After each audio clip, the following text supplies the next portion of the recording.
Hi, my name is Phil Trombley for the RIDGID Tool Company, and today I'm going to walk you through our 10-watt line transmitter, the ST-510. For sake of comparison, I brought its little brother, the 305, which is a 5-watt unit, which is all you'll ever need.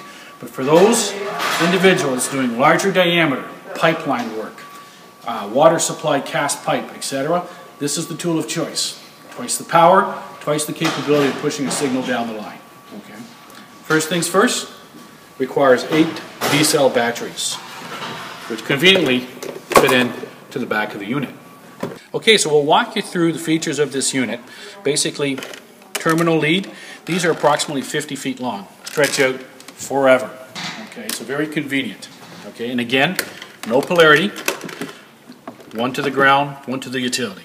Okay, if we go over the dash, here we got our controls. The on-off button, volume control, the menu button, which gives you the capability of dialing the frequency to competitors' units, which is very convenient. The inductive mode button, which we'll discuss a little later. We have the up power key and the down power key, and these are our frequency selections. Again, 4 buttons, 5 frequencies. Let's turn it on and see what it looks like.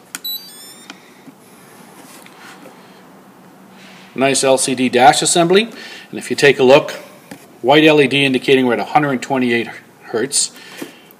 Other choice, 1 kilohertz. Other choice, 8 kilohertz. Other choice, 262 Hertz, European frequency, which we can use here, and 33,000 Hertz. So the way the inductive mode would work is that you would be carrying this out in the field, okay, so obviously above ground, in the hope that you can basically find a conductor below ground, like a pipeline, etc. So in this case, just illustrate this pipe with a piece of conduit, and what would happen is that the signal from the north and the south pole would basically drop below ground, concentrate where there's a conductor, and come back, and whoever's on the locator about 30 feet away could basically determine if he's reading the signal through the ground. So that's a quick look at inductive. So we're outside and we're just going to kind of show you how to set this up. It's pretty simple. In this instance, we're going to use the ground rod that's supplied. And when you look around a paved area, etc., look for the grass that grows between the cracks. And that should give you the capability to plunge this with sufficient contact area to hopefully create a good ground. So again, the rule remains the same. We clip to the ground rod first, so that way if there's any live current on the utility, 250 volts is capable. Clip to a vice grip, because in this case the utility has no tracer wire. And if we have a circuit, the dash should confirm the resistance in the circuit and basically the power. We can hear it beeping.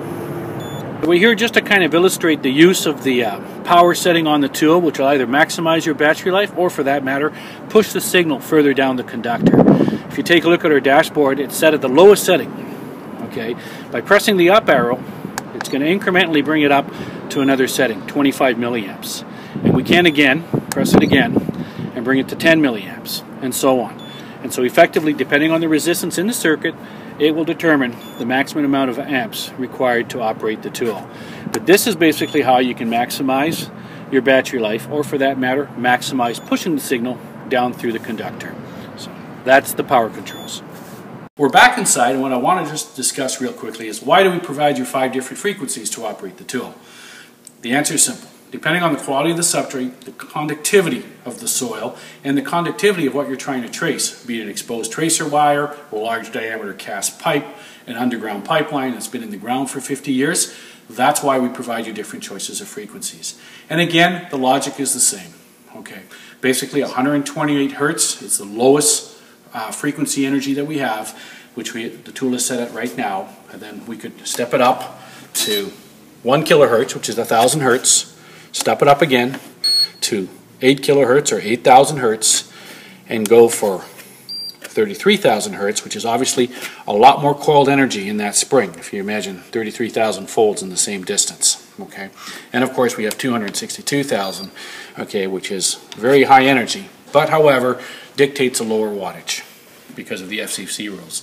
So again, who would be the typical end user for this unit? It would be someone doing pipeline or water supply, cast iron, large diameter work going between hydrants and services of the like.